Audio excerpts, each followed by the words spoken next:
It's rare to find a lyric which is comprised of perfect metrical feet, by which I mean feet that go relentlessly without any variations. In operetta days, sometimes that was de rigueur, sometimes that was the desired effect. But these days, and in general, you don't want that rat-a-tat-tat machine gun kind of effect. You want the stresses to follow the meaning. So to that end, I want to spend some time with you pointing out some Scansion subtleties. As you're scanning, you'll be able to see a visual representation of where a syllable that you want to be stressed is actually falling in an unstressed portion of a foot, or the flip side of that, where a little tiny syllable in and of that kind of thing is falling on an accented portion of the foot. And therefore, you'll be able to see in that, that third foot there, do I want to make that same little variation every single time I get to that, the third line of the third foot of the third line? Or do I want to, change the syllables even before I start to set to music, or even before I give it to the composer? In other words, by scanning your lyric, you can kind of do a pre-prosody sort of thing. You'll notice where there might be prosody issues in advance. Sometimes that's a good thing because you want the variations, but you want to be in control of the variations. Capiche? Yeah. So let us begin with a fairly regular quatrain here. In all the towns and cities fair, on merry England's broad expanse, no swordsman ever could compare with Thomas Winterbottom Hance. You can kind of feel already it's going ba-dim, ba-dim, ba-dim, ba-dim. So step number one is to mark the accents. In all the towns and cities fair, on merry England's broad expanse, no swordsman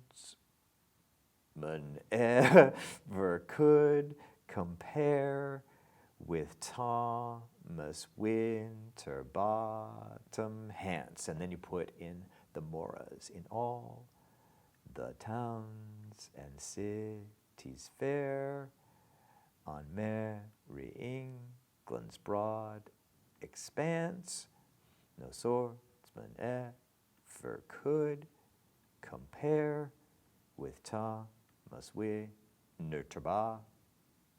I'm going to make that again so it looks a little curvier. Winterbottom Hance. Woo! And then you put in the virgules that you mark the feet. In all the towns and cities fair. And then you can see, my markings are not as clear as you would want them to be. In all the towns and cities fair, that is clearly an I am. They're all like that. They're exactly like that. On merry England's broad expanse. It's the next two lines I want to pay a little bit of time to. In no swordsman ever could compare with Thomas Winterbottom Hance. Oh, I lost the nter in here. There we go. 1, 2, 3, 4. Iambic. Tetrameter. Good. No swordsman ever could compare.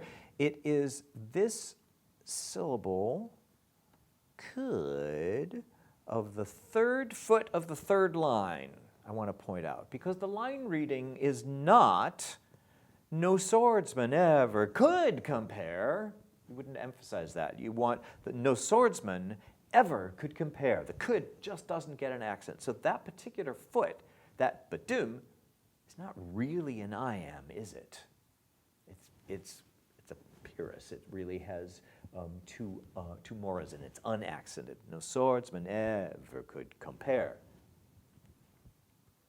Let's also look at this coincidentally in the third foot of the fourth line. You could make a case that this fellow's name is pronounced Thomas Winterbottom, right? With Thomas Winterbottom hands. But more likely it's pronounced Winterbottom. So what you have going on, let's see if I can go get rid of some of this stuff so that I can get at that could ever compare in the bottom here. All right. What you have going on here is no swordsman ever could compare, kind of all belongs together, just as Winterbottom Hands does. And you discovered that by examining that third foot and noticing that you don't want ever could compare, you want ever could compare, and Winterbottom Hands. So it's, I don't know if I can erase just that. No, I don't think I can get it, just that one. They'll all go away, yeah. But you see what I'm trying to do here is get rid of that accent there and that accent there. Right. Let us look at another example. Gather round me, everybody. Gather round me while I preach some. Feel a sermon coming on me. Can you find the accents? Gather round me, everybody. Boom, boom, boom, boom, boop. That feels like a trochee, doesn't it? But go ahead and mark those accents while the plane flies overhead. Gather round me, everybody. Gather round me while I preach some. It's clearly that preach some I'm going to come back to because that doesn't feel right. Preach some doesn't feel right. It wants to go preach some, doesn't it? Feel a sermon coming on me. Put in those virgules. Gather round me, everybody. Okay, you get that. I won't put all those feet in there. I won't make you wait for it. Gather round me, everybody, while I gather. It's this preach some here that I want to spend a little bit of time with. Preach some. So, let me take the time, because I think it's important that you see it. Gather round me, everybody. Gather round me while I preach some. We'll come back to that. I'll get rid of that for just a sec. Feel a sermon coming on me. Now, you mark those virgules. Gather round me, everybody. Gather round me while I preach some. I'm deliberately ignoring that syllable for a second. Feel a sermon coming on me. Okay, that's all trochaic, except for that preach some, which really wants to sound like gather around me while I preach some. It really wants an accent, and you can feel that if you try to put that unaccented syllable right there. You feel like preach some. That's just not right. Something I can't quite justify that as a full trochee. Preach some. It's got to be preach some. Preach some. So in essence, you have substituted one of those, which is a trochee, for one of those, which is a spondee. Then I also want to look down here at, can I get rid of this arrow? Yes, I can. And can I get rid of this? And this. Let's look at that last line there. It's this syllable on I want to take a look at. Feel a sermon coming on me. That's not a good line reading. That's not a trochaic foot. And it's not really even iambic. It's not feel a sermon coming on me. I mean, it could be, but that's probably not the sense of the line. Is probably feel a sermon coming on me. Feel a sermon coming on me. So by marking the scansion this way, you can identify that's gonna create an issue, or it's gonna create a variance. And so perhaps that third line, each time you come to it, wants to scan bum bum bum bum bum ba da bum. Bum ba sermon coming on me. And that might be fine. That might be fine, but you just want to be aware the second time around, the second stanza, you want that last line to scan that same way. Da da da da ba da da da. That's the wonderful bish. So you'd be looking for some syllables which go ba da da da, and not ba da da da. What though I'm in a sorry case? What though I cannot meet my bills? What though I suffer toothaches, ills? What though I swallow countless pills? I could mark all these for you. Those first two lines, what though I'm in a sorry case, what though I cannot meet my bills, you're probably already way ahead of me. In general, we've got what though, but now you've got I'm in, and that just doesn't want to land on an I am. What though I'm in a sorry case, right? I'm going on. What though I cannot meet my bills? What though I suffer toothaches, ills? Let's look at that third line for a different reason. What though I suffer toothaches, ills, right? Because we don't want to say, let me mark those feet. What though I suffer toothaches, ills? That aches, ills is not iambic. It's not, what though I suffer toothaches, ills. It really needs to go, what though I suffer toothaches, ills. Again, so what that means is each time, if you're going to match that stanza, you want to be aware that that fourth foot of the third line wants to go boom, boom. If the composer sets that correctly, toothaches, ills, we've got a boom, boom, boom. And any other syllables that aren't going boom, boom, boom is going to result in poor prosody. Like, for instance, let's say you can't put countless pills in there because if these are not interchangeable, because you can't pronounce it. I'm going to swap the word countless and ills. What though I suffer countless ills? To emphasize less doesn't make any sense. And to do it the other way around, countless pills, toothaches, ills. So those do not scan the same. That line and that line do not scan the same. That's fine, so long as you're aware the next stanza, they have to scan exactly that same way. That third line has got to have that boom, boom, boom at the end of it. That's why we're doing this. That's why we're looking at these subtleties. Turning 2 pages at once here. A physical piece of paper and an electronic piece of paper. Let's meet on the road to Morocco instead of the tunnel of love. Can you feel there's a bata in there? Let's meet on the road to Morocco instead of the, meet on the road to the. What is that? Ba, ba, ba. That's dactyl, right?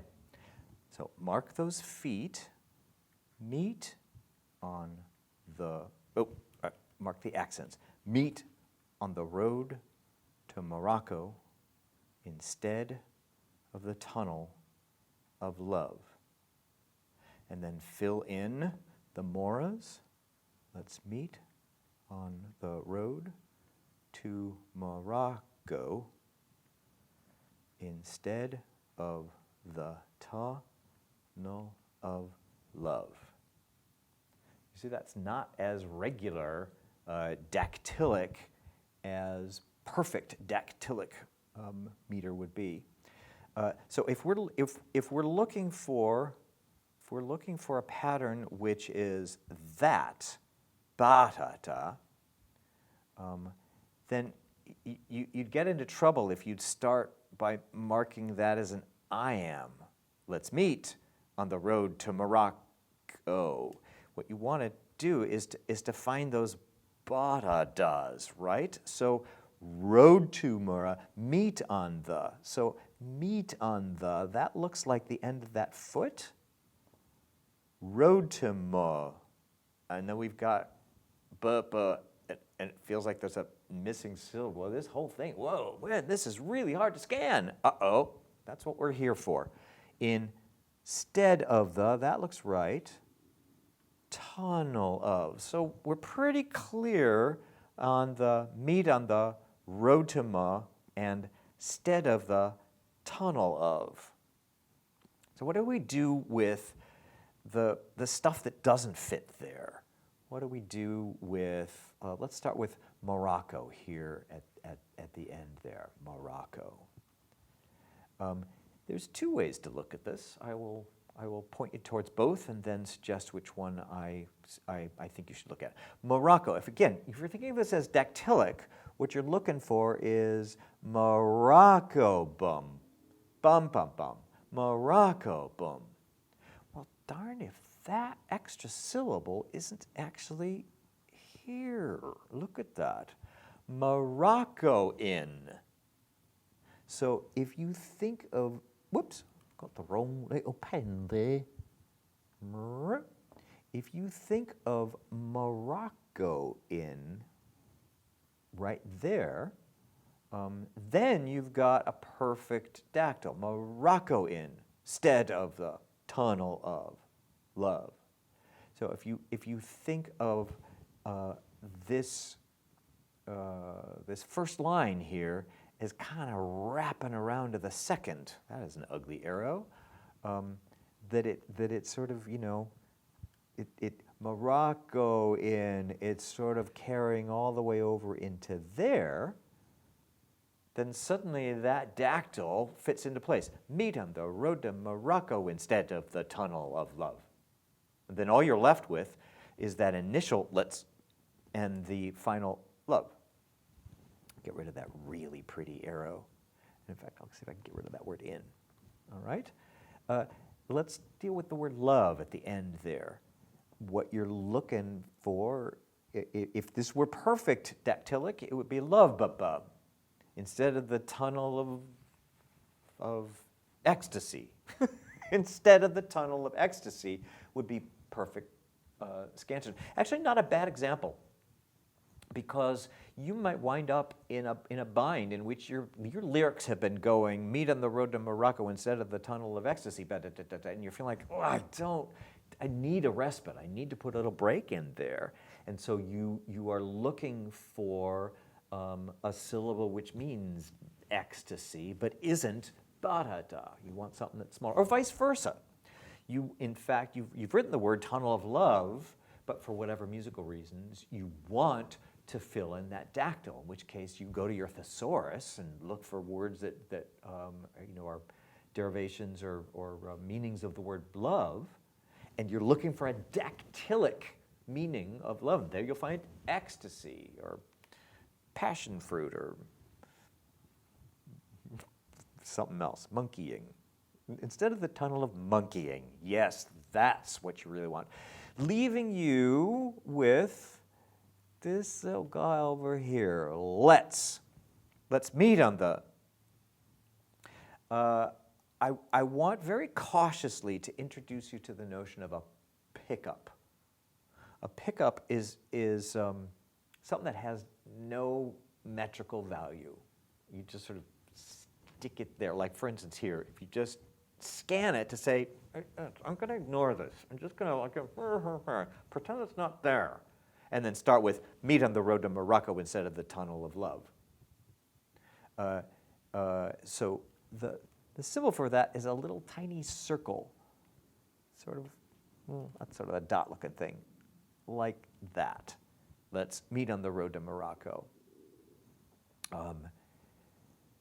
But I caution you putting pickups wherever you've got some syllables that don't quite fit. Particularly in the middle of a phrase, you don't want, for instance, to put a pickup there in the word instead. You don't want to say, Morocco, pickup, ignore this doesn't exist, there's not really a metrical thing in here, it doesn't count, instead of the tunnel of love.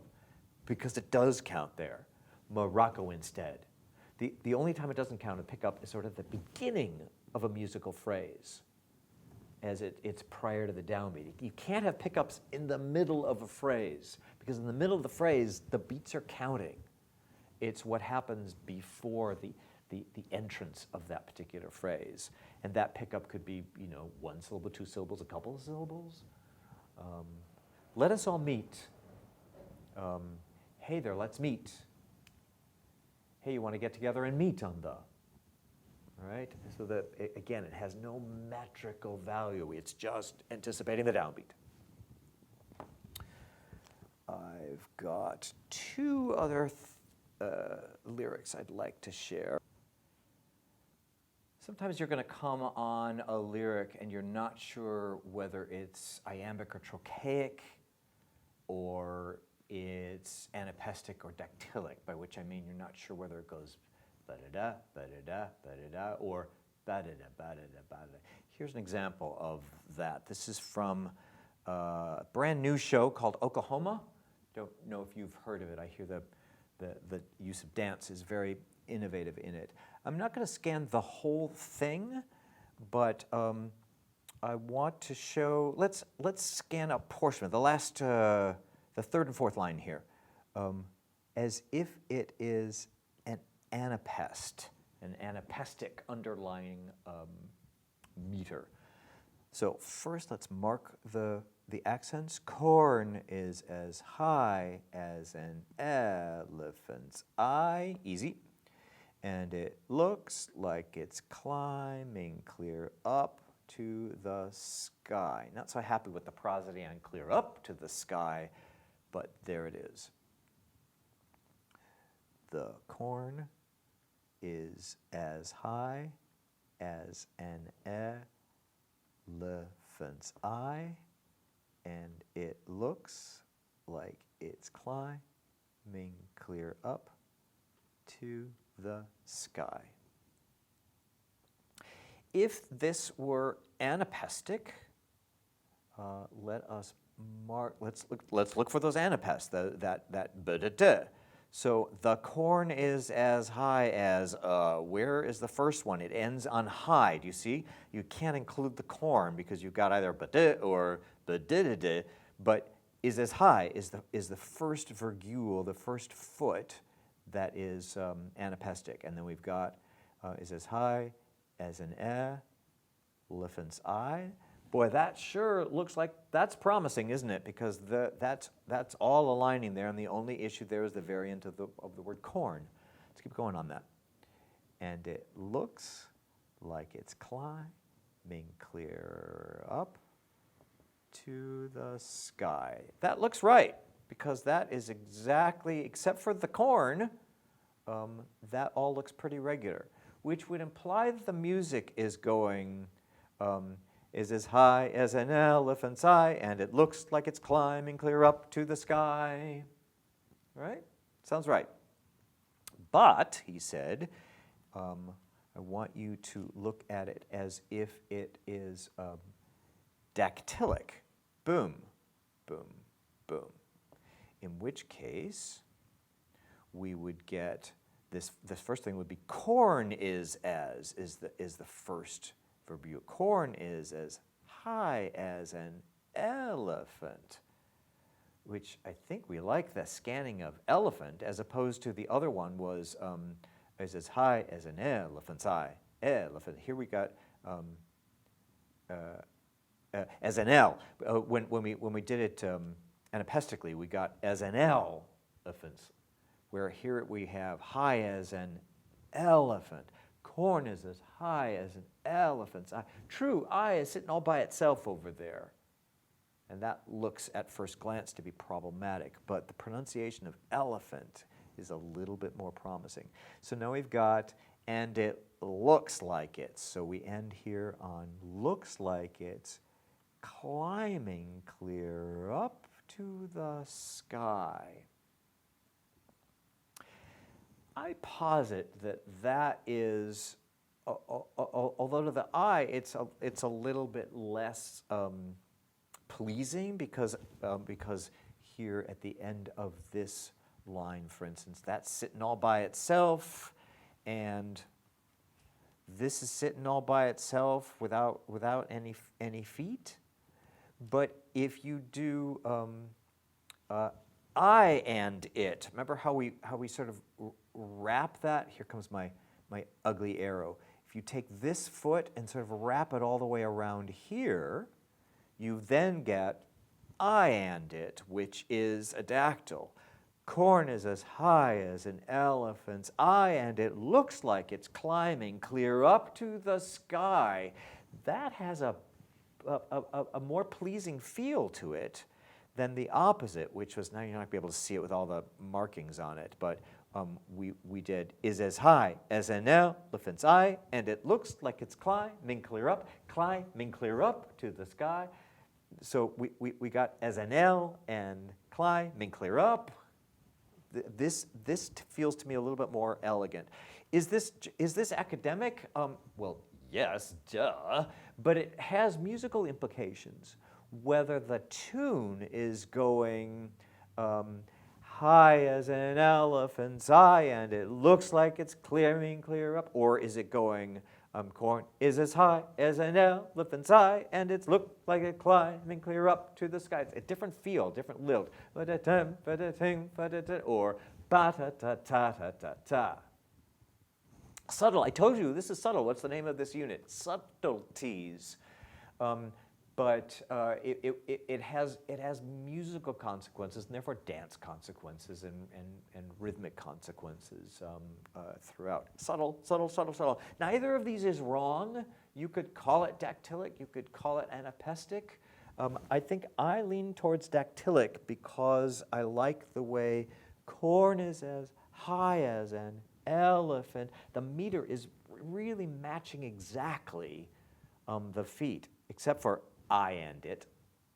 Looks like it's climbing clear up to the, I wonder if I do backwards this way, will those moras come back in? Will they come back in? They will not. I am moving on. One last here. Let's look at your favorite tune and mine, Pop Goes the Weasel, from the Broadway musical Weasel, exclamation mark.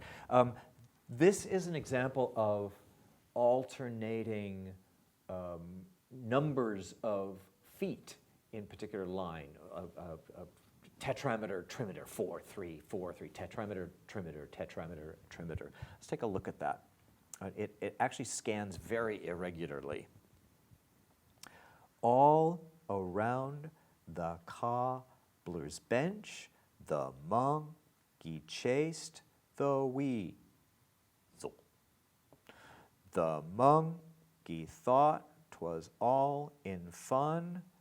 Pop goes the, pop goes the, pop goes the, pop goes the wee. So I think we want one here on goes.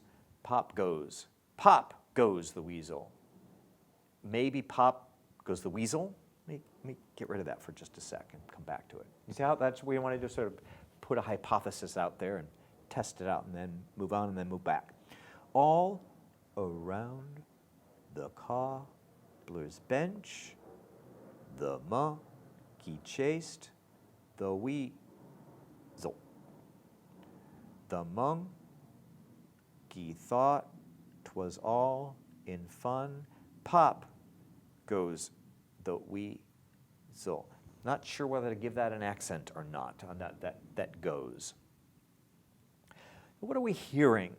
All around the cobbler's bench. Ba ba ba ba ba ba ba. Meh meh. Trochee.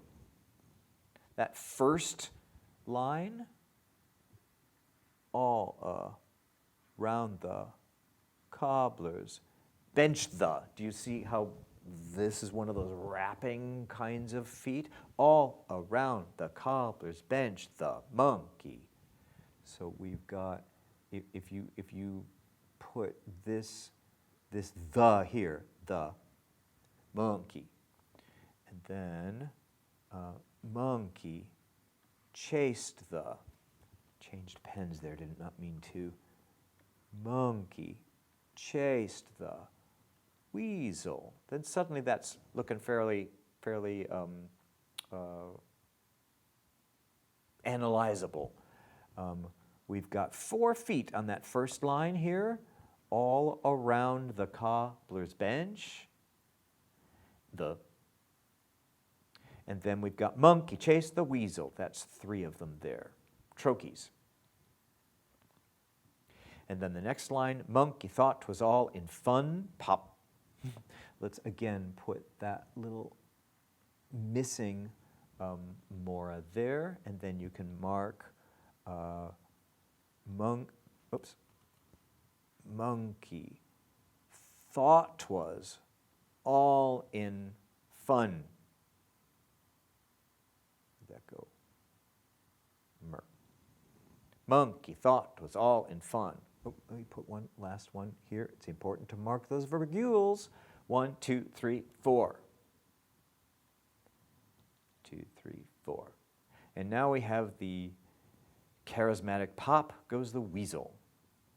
So it's at least 2 feet. We certainly got one on pop, and that's all by itself. That is, you know, just one syllable in that foot. Pop goes the weasel. Now, because we know this is trochaic, we know we want weasel leaving goes the.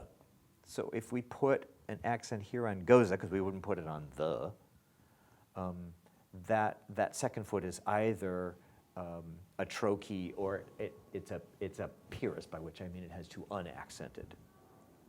But the point here is that we've got 3 feet there as well. Pop goes the weasel. There's room in the lyric for the pop. Pop goes the weasel. As you're writing lyrics and you discover a line is shorter than the rest, it's not a bad thing. It just has musical implications. It means that there's more room for those syllables to breathe than on the line above or below it if those have more syllables in it. You can tell that by scanning. You can feel that there's a little bit of room at the end of the first phrase, all around the cobbler's bench, the monkey chased the weasel. There's a little bit of room there. The monkey thought 'twas all in fun, pop goes the weasel. There's either room at the end of it, or more likely, the composer, smart person that it is, set the word pop and let it pop, goes the weasel. There are an infinite amount of subtleties when you're dealing with scansion, and they're not always easy answers. Don't get hung up on, is it dactylic, is anapestic dactylic? That's not the important takeaway from this moment we have had in time together. The important takeaway is use the analysis to find the stresses and to find the unstresses and see how they're aligning, and where if it were exactly perfect or exactly rhythmic, where do you have variations? And do you want that or do you not want that? If you want that, make sure the accents are lining up with the accents of the syllables. If you want variants, make sure when you make the variants that they still line up with the syllables. So possibly the syllables are going to dictate where the accents are, in which case you need to imitate that in subsequent stanzas. Or possibly the opposite. Maybe you're working music first, and the music is going ba ba da ba da ba da ba da ba da ba da ba ba ba do ba da ba do ba ba ba ba ba, and you know that ba ba ba ba ba, and you then have to tinker with your syllables to match the rhythm of that, and you can do that. You'll notice that in a graphic representation if you use a scansion. So just watch out for the subtleties. You'll be good to go. Thanks. Bye.